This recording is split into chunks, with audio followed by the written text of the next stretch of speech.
Hi, I'm Emily Chen, and this is the story of how I learned that sometimes the deepest betrayals come wrapped in family loyalty. 10 years ago, I built Meditech Solutions from my garage into a $100 million healthcare technology company. But I never imagined that saving my sister-in-law's life would lead to losing everything I built, or so my brother thought. I still remember the day it all began, 5 years ago. I was in my office, reviewing quarterly reports when my brother Marcus burst in, tears streaming down his face. His wife, Sarah, was dying. Her kidneys were failing, and she needed a transplant urgently. Without hesitation, I got tested. We were a match. You don't have to do this, Mom said, her voice trembling. The surgery, the recovery. What about your company? But I had already made up my mind. Sarah was family, and family comes first. That's what I believed back then. The irony of that belief still makes me laugh bitterly today. The surgery was successful. I gave Sarah my kidney, and she got a second chance at life. The recovery was harder than I expected. For 3 months, I worked from my hospital bed, then from home, managing Meditech through video calls and late-night emails. Marcus visited often, bringing flowers and gratitude. "You saved our family," he would say, his eyes filled with what I thought was genuine appreciation. I'll never forget this. He didn't forget, but not in the way I expected. As I recovered, Marcus started showing more interest in Meditech. He'd stop by my office, asking questions about operations, finances, board members. I thought he was just being supportive, trying to help while I regained my strength. Sarah even started working in our HR department, my idea, a way to keep her close and give her purpose during her recovery. The company continued to grow. Our healthcare management software was being adopted by major hospitals across the country. We were innovating, expanding, thriving. But with success came complications I never saw coming. Marcus began attending board meetings as my advisor. He had an MBA from Harvard and a background in corporate finance. "Let me help you, he'd say. "You need to rest more after the surgery." Doctor's orders. Gradually, subtly, things began to change. Meetings would be scheduled when I was at medical checkups. Important decisions would be made in casual conversations over drinks. Drinks I couldn't have due to my post-donation dietary restrictions. Marcus became the face of Meditech at industry events, while I was focusing on my health. Looking back, I should have seen the signs. The whispered conversations that stopped when I entered rooms. The sympathetic looks from my executive assistant. The way Sarah would avoid eye contact in the hallways. Then came the company's 10th anniversary celebration. I had planned a small gathering, but Marcus turned it into a major event at the city's most expensive hotel. "We need to show our strength to the investors," he insisted. I spent weeks preparing my founder's speech, excited to share our vision for the future. The ballroom was packed with employees, investors, and industry leaders. I sat at the main table, flanked by our board members, watching Marcus approach the podium for what I thought would be a brief introduction. 10 years ago, he began, his voice carrying across the silent room. "My sister started this company with a dream. Today, Meditech stands as a testament to innovation in healthcare technology." I smiled, waiting for him to continue. But then his tone changed. "However, times change, and so must leadership. Since my sister's kidney donation, her health has become increasingly fragile. Her frequent medical appointments and physical limitations have begun to impact the company's operations." My heart stopped. The room began to spin. This couldn't be happening. "The board and I have discussed this at length," Marcus continued, not even looking in my direction. "It's time for Meditech to enter a new era of leadership, one that isn't compromised by health issues and outdated management styles." I looked at the board members, people I had personally chosen, mentored, trusted.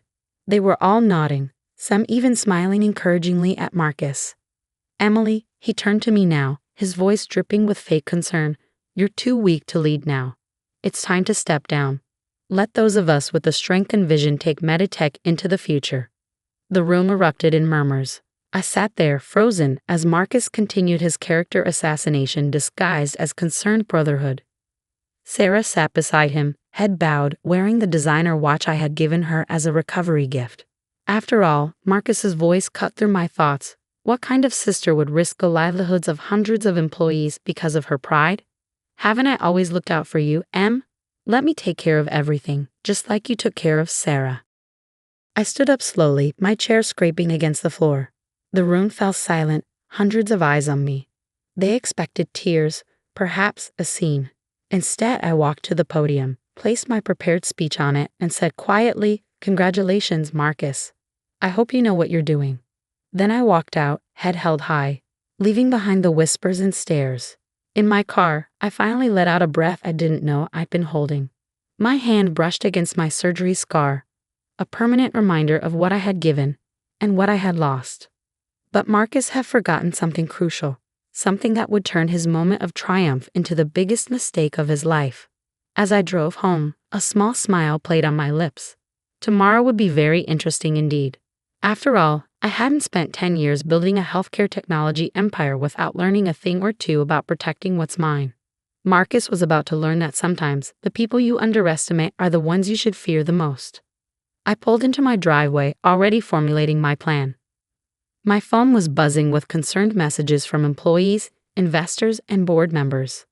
I ignored them all and went straight to my home office.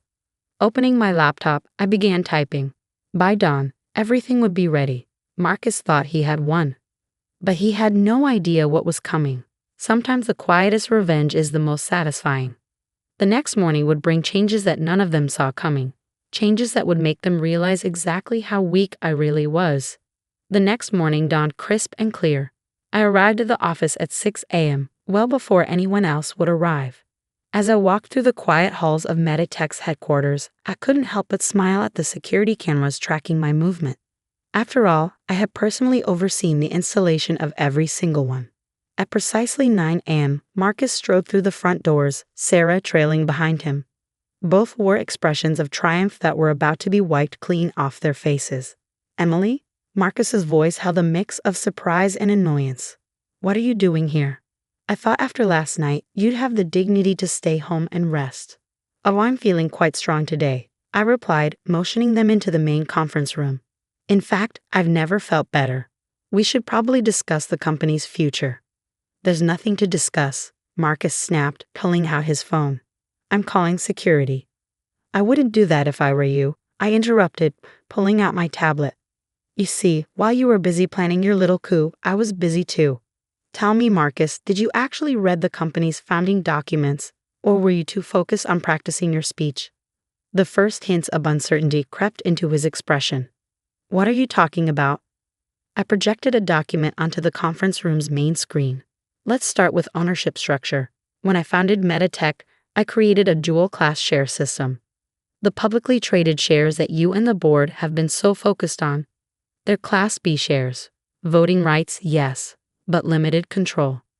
Sarah's perfectly manicured hands gripped the back of a chair as I continued. "The Class A shares, which hold supermajority control, they're held by a private trust, my private trust, one that specifically states that medical conditions cannot be used as grounds for leadership removal." Marcus's face paled. "That's impossible." The board can vote however they like." I cut him off. "It doesn't change the fact that I control 70% of the company's voting power." But that's just the beginning. I pulled up another document. "Remember that healthcare management software that generates 80% of our revenue? The one you've been taking credit for in those lovely interviews? It's not actually owned by Meditech. It's licensed through my personal holding company, MTech Innovations." "You can't do this," Marcus whispered, his confidence crumbling. "I already have," I replied, pulling up my email. "Last night, I sent notices to all our major clients. You see, their contracts include a key person clause.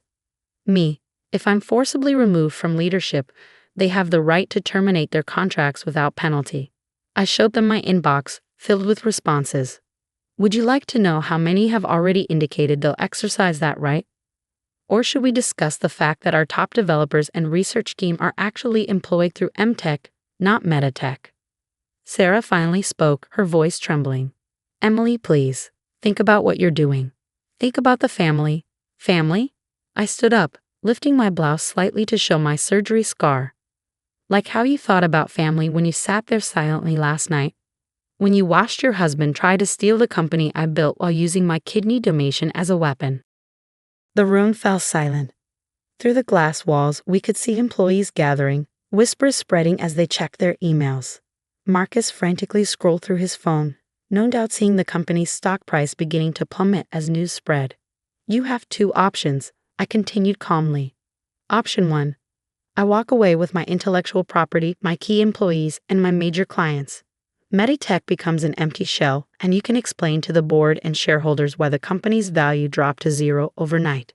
And option 2, Marcus asked weakly. "You and Sarah resign immediately. You surrender your shares at current market value, which I should mention is dropping by the minute.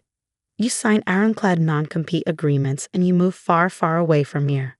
In return, I don't pursue legal action for corporate espionage and attempted hostile takeover." "You wouldn't dare," Marcus sputtered. "We're family." I laughed, but there was no humor in it. "Funny how family only matters when you need something from me. You have 1 hour to decide. After that, I start making phone calls to the SEC about some interesting financial movements I've noticed in company accounts since you started attending board meetings." The next hour was a blur of lawyers, paperwork, and barely contained chaos. By noon, I sat alone in my office, looking out over the city. My phone buzzed continuously with messages from board members suddenly remembering their loyalty, industry leaders expressing support, and employees pledging their commitment. Mom called that evening, crying. "Did it have to end this way?" she asked. "They gave me no choice," I replied softly. "They tried to use my sacrifice against me. They forgot that giving away a kidney didn't mean giving away my spine." The aftermath was swift and decisive. Marcus and Sarah moved to California, their dreams of corporate takeover shattered. The board members who had supported them resigned quietly, replaced by people who understood the true meaning of loyalty.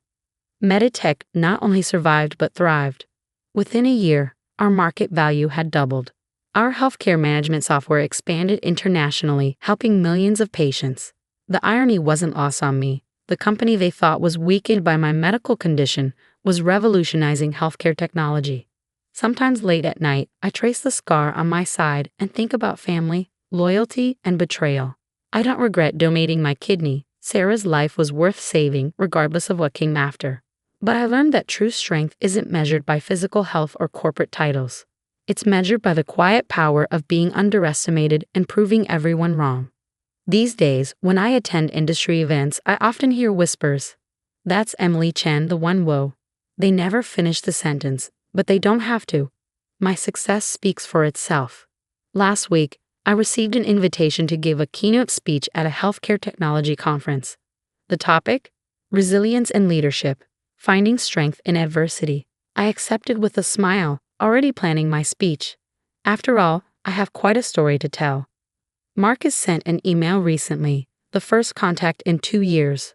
A rambling apology talking about regret and family bonds. I haven't replied. Some bridges, once burned, should stay ashes.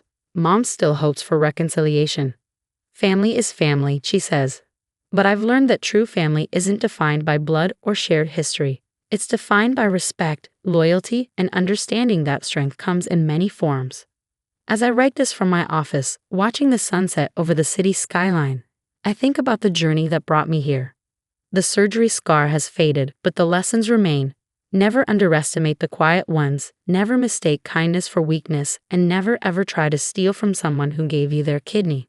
Meditech continues to grow, but more importantly, I found peace with my decisions. Sometimes the best revenge isn't about destroying others, it's about rising so high that they can't help but see their own mistakes reflected in your success. I keep a small photo on my desk, from the day I left the hospital after the kidney donation. Marcus and Sarah are there, smiling, promising eternal gratitude. I keep it not as a reminder of betrayal, but as a reminder that our greatest strengths often come from the very things others try to use against us. In the end, they thought my sacrifice made me weak. Instead, it showed me just how strong I really was.